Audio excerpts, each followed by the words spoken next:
शर्तों पे बिकने से इनकार कर दिया, अब जाके अपनी कीमत का पता चला। नमस्कार, मैं निधि रतन और आप देख रहे हैं नेशनल दस्तक। ये दो तस्वीरें आप देख रहे हैं, ये डॉक्टर रितु असिस्टेंट प्रोफेसर पे नियुक्त थी दिल्ली यूनिवर्सिटी में।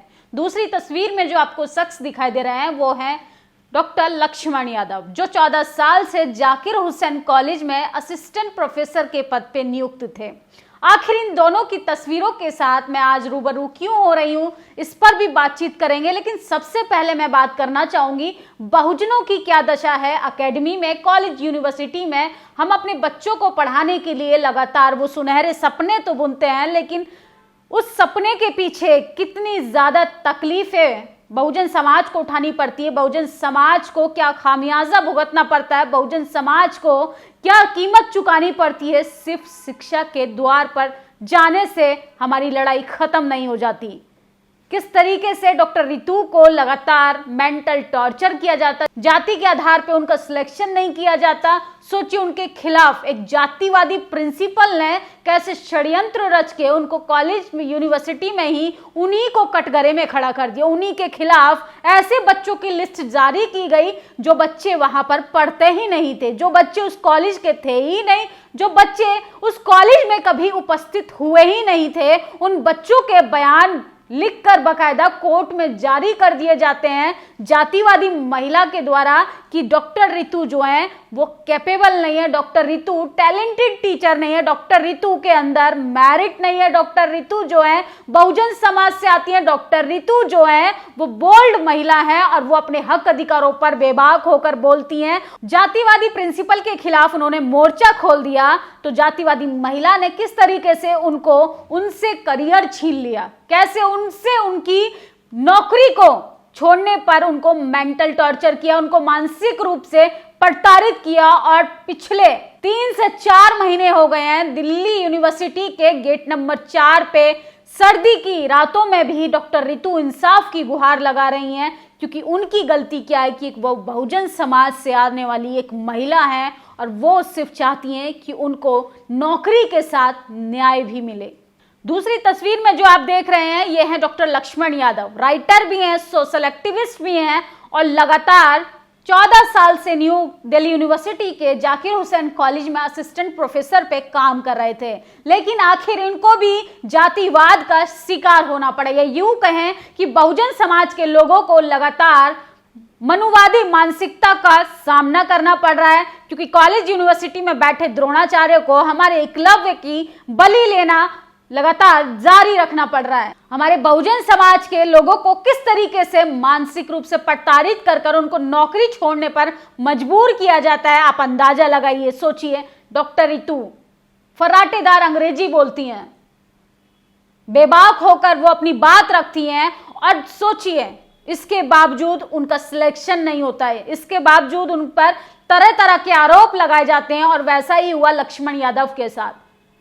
डॉक्टर लक्ष्मण यादव लगातार 14 साल से अपने सब्जेक्ट को लगातार बारीकियों से समझाते हैं, राइटर हैं, लगातार वो सोशल मीडिया पर अपनी बात भी रखते हैं, सामाजिक मुद्दों पर वो बारीकी से नजर भी रखते हैं। लेकिन जातिवादी, मनुवादी और ब्राह्मणवादी मानसिकता के लोगों को ये बर्दाश्त नहीं होता है। आप उनकी चाटुकारिता कीजिए, आप उनकी हाँ में हाँ मिलाइए और एक ही कॉन्ट्रैक्ट बेस्ड ठेकेदारी प्रथा वाली नौकरी पर बने रहिए तो आपके लिए सब कुछ सही रहेगा। जैसे ही आप मनुवादी लोगों के खिलाफ बगावत करना शुरू करेंगे, अपने लिए हक अधिकार की बात करेंगे, तो मनुवादी लोग, द्रोणाचार्य लोग जो कॉलेज, यूनिवर्सिटी में बैठकर हमारे बहुजन समाज के बच्चों को, छात्रों को, शिक्षकों को और महिला शिक्षिकाओं को कैसे टारगेट कर रहे हैं, हमारे बहुजन समाज के बच्चे नौकरी से निकालकर उनको रोड पर लाया जा रहा है। सोचिए, हमारी पहली पीढ़ी कॉलेज, यूनिवर्सिटी के दरवाजों पर पहुंची है और उसके बावजूद मनुवादी व्यवस्था उनको किस तरीके से दरकिनार कर रही है। बहुजन समाज के बच्चों से उनकी कलम की ताकत को भी वो छीनना चाहती है। मनुवादी लोग चाहते हैं कि आपका बच्चा सिर्फ मंदिर की लंबी कतारों में लगे, आपका बच्चा हक अधिकारों पर बात ना करे। लेकिन सोचिए, डॉक्टर रितु, लक्ष्मण यादव, राजेंद्र पाल गौतम, चंद्रशेखर, बिहार के एजुकेशन मंत्री उदयनिधि स्टालिन, सोचिए इन लोगों से लोगों को तकलीफ क्या है। तकलीफ इस बात की नहीं है कि वो अपने लिए हक अधिकारों की मांग कर रहे हैं, तकलीफ इस बात की है वो एक विशेष श्रेणी से आते हैं, एक विशेष समुदाय से आकर उस जातिवादी व्यवस्था पर चोट पहुंचाने का काम कर रहे हैं जो जंजीरों को जकड़कर मनुवादी व्यवस्था मलाई खाने का बरसों से काम कर रही है। सोचिए, कॉलेज यूनिवर्सिटी में खाली सीटों पर हमारे ST SC बहुजन समाज के बच्चों को इंटरव्यू में फेल कर दिया जाता है।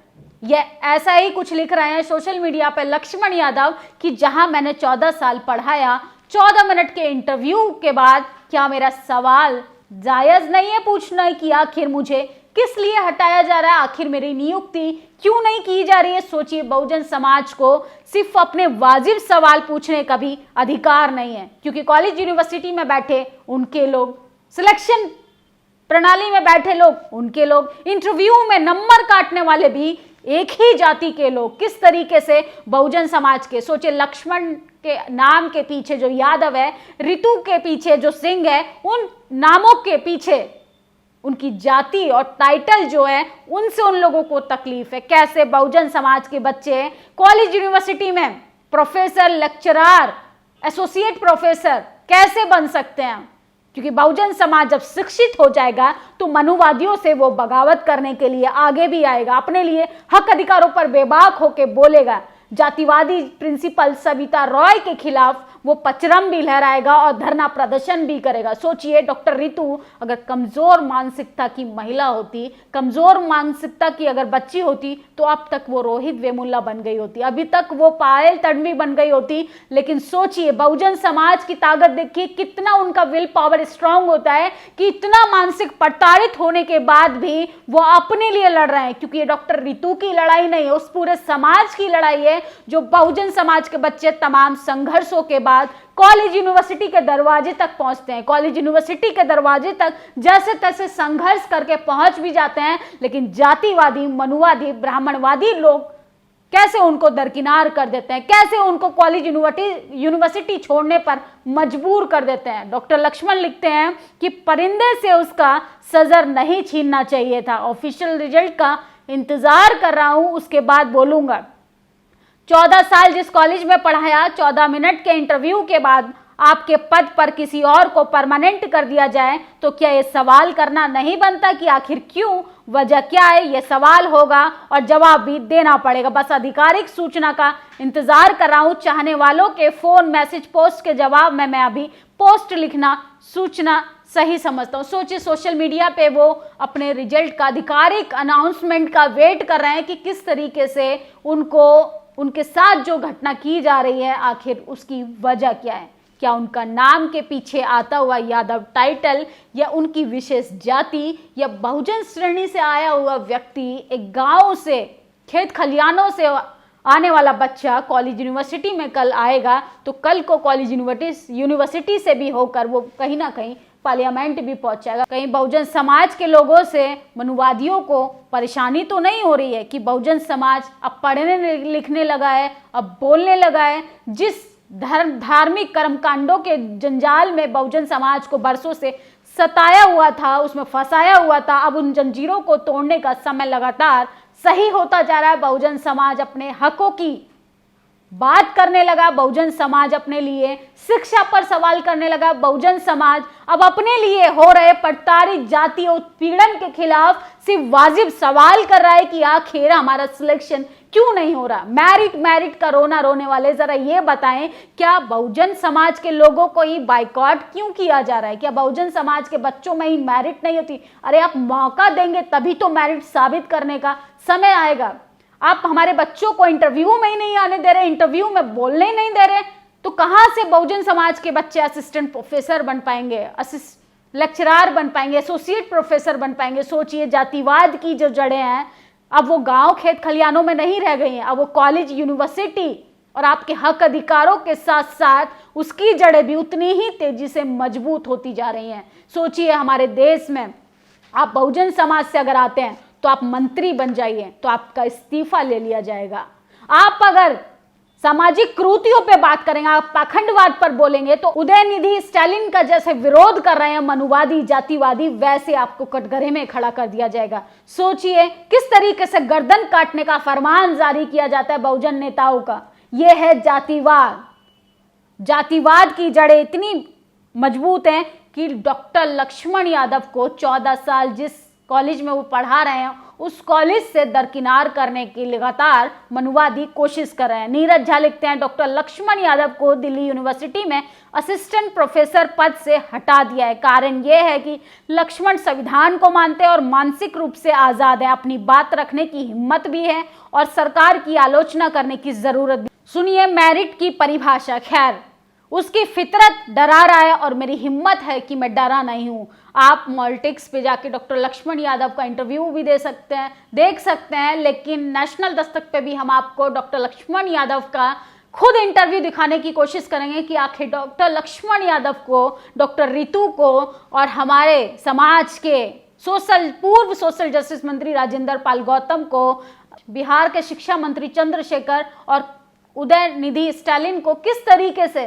सिर्फ इसलिए उनका बाइकॉट किया जा रहा है, सामाजिक बहिष्कार किया जा रहा है कि वो सिर्फ वाजिब सवाल पूछ रहे हैं उस व्यवस्था से जिस व्यवस्था ने बरसों से उनको डोमिनेट किया है, जिस व्यवस्था ने उनके हक अधिकारों को कुचल डाला है, उस व्यवस्था को वो छोड़ना चाहते हैं जिस व्यवस्था में वो मानसिक और शारीरिक प्रताड़ित हुए हैं। और वही मानसिकता को लागू करने वाले लोग आज इतना परेशान हो रहे हैं कि आपके बच्चों को कॉलेज यूनिवर्सिटी से हटा रहे हैं, आपके कॉलेज यूनिवर्सिटी के बहुजन समाज के लोगों के लिए दरवाजे बंद कर रहे हैं। सोचिए एक असिस्टेंट प्रोफेसर की क्या हालत है, सोचिए बहुजन विद्यार्थियों की क्या हालत होती होगी। उनको हॉस्टल नहीं मिलता, उनको सुपरवाइजर नहीं मिलता। मैं अपना ही वास्तविक एक अनुभव बता रही हूँ कि मेरी जो सुपरवाइजर थी वो बहुत जातिवादी महिला थी। उसका कहना था मैं डॉक्टर अंबेडकर जैसे टॉपिक पर रिसर्च नहीं करवा सकती हूँ। यह है जातिवादी मानसिकता, जातिवादी मनुवादी लोगों की मानसिकता कि आपको सुपरवाइजर भी ऐसे दिए जाएंगे, जातिवादी मनुवादी। अगर आपके अंदर टैलेंट है कि वो आपको इतना मानसिक रूप से कमजोर कर देंगे, या तो आप सुसाइड कर लें, या तो आप रोहित वेमुला बन जाएं, या तो आप पायल तन्वी बन जाएं, या आप इतने मजबूर हो जाएं कि उस सब्जेक्ट से, उस एकेडमी से, उस डिपार्टमेंट से आपको नफरत हो जाए। यह है हमारे एजुकेशन सिस्टम की हकीकत। यह है हमारे देश का एजुकेशन सिस्टम जिस पर एक जाति के लोगों का कब्जा है, जिसमें बहुजन समाज की महिलाओं को, युवाओं को, पुरुषों को प्रताड़ित किया जा रहा है। अब आप बजाते रहिए घंटा, जाते रहिए मंदिर, लगे रहिए उन कतारों में जिनमें सिर्फ आपका पैसा जा रहा है, आपके बच्चे के हक अधिकार तो कहीं और छीने जा रहे हैं। इसलिए ये डॉक्टर रितु की लड़ाई नहीं है, डॉक्टर लक्ष्मण की लड़ाई नहीं है, ये सिर्फ पर्टिकुलर किसी एक व्यक्ति की लड़ाई नहीं है, ये उस पूरे बहुजन समाज की लड़ाई है। जो बहुजन समाज के बहुसंख्यक लोग, ST SC माइनॉरिटी, कितनी प्रताड़ित और प्रताड़नाओं के बाद अपने बच्चों को जैसे तैसे कॉलेज यूनिवर्सिटी भेजते हैं, इसके बावजूद हमारे बच्चों को हमेशा के लिए कॉलेज यूनिवर्सिटी के दरवाजे बंद किए जा रहे हैं। सोचिए फिर से वही पुरानी प्रणाली में ले जाने की कोशिश की जा रही, वही मनु व्यवस्था को थोपने की कोशिश की जा रही है। सोचिए कैसे जाति के आधार पर लोगों के सिलेक्शन हो जाते हैं और जाति के आधार पर ही लोगों को इंटरव्यू में नंबर काट लिए जाते हैं। यह है जाति जाति का खेल। जिन लोगों को लगता है कि जातिवाद नहीं है, ज़रा वो कॉलेज यूनिवर्सिटी के दरवाजों पर जाके देखें और कॉलेज यूनिवर्सिटी के इंटरव्यूज़ में जाके देखें कैसे UPSC में बच्चों के इंटरव्यूज़ में नंबर काट लिए जाते हैं। सोचिए जो रिटर्न में अच्छे नंबरों से पास हो रहा है बच्चा, उसके इंटरव्यू में 1 या 2 नंबर दिए जाते हैं। कॉलेज यूनिवर्सिटी में असिस्टेंट प्रोफेसर की नियुक्ति में OBC कैटेगरी के लिए लिख दिया जाता है नॉट फाउंड सुटेबल। ये है हमारे देश का एजुकेशन सिस्टम, जहां पे सिर्फ आपकी जाति और जाति के पीछे आता हुआ टाइटल काम करता है, क्योंकि व्यवस्था में बैठे हुए मनुवादी, जातिवादी, ब्राह्मणवादी और कट्टर मानसिकता के लोग हैं। उनको टैलेंट से मतलब नहीं है, उनको मेरिट से मतलब नहीं है, उनको मौके से मतलब नहीं है, उनको मतलब है कि किस जाति का कौन बंदा है, कौन हमारा काका है, कौन हमारा मौसा है, कौन हमारा क्या रिश्तेदार लगता है, उनको उठाकर, चाहे उसके अंदर टैलेंट हो या ना हो, उनको उठाकर प्रोफेसर बनाना, उनको उठाकर लेक्चरार बनाना, उनको उठाकर वाइस चांसलर बनाना है। ये है हमारे देश की हकीकत। इस वीडियो पर आपकी क्या प्रतिक्रिया कमेंट बॉक्स में जरूर बताएं कि बहुजन बच्चों को और बहुजन छात्रों को, शिक्षाओं को, बहुजन लोगों के साथ कब तक इस तरीके की चीजें चलती रहेंगी। मनु व्यवस्था को फिर से लागू करने की कोशिश तो नहीं हो रही है। पहली पीढ़ी हमारी पढ़ना शुरू कर रही थी, इसके बावजूद मनुवादी लोग हमारे पैर काटने शुरू कर चुके हैं। शुक्रिया। नेशनल दस्तक की आपसे गुजारिश है कि अगर इसको बचाना चाहते हैं तो नेशनल दस्तक को सब्सक्राइब करने के लिए रेड कलर के सब्सक्राइब बटन को दबाएं, फिर बेल आइकन की घंटी दबाएं। नेशनल दस्तक को बचाने के लिए बहुत जरूरी है कि हर खबर को शेयर करें, लाइक करें, कमेंट जरूर करें।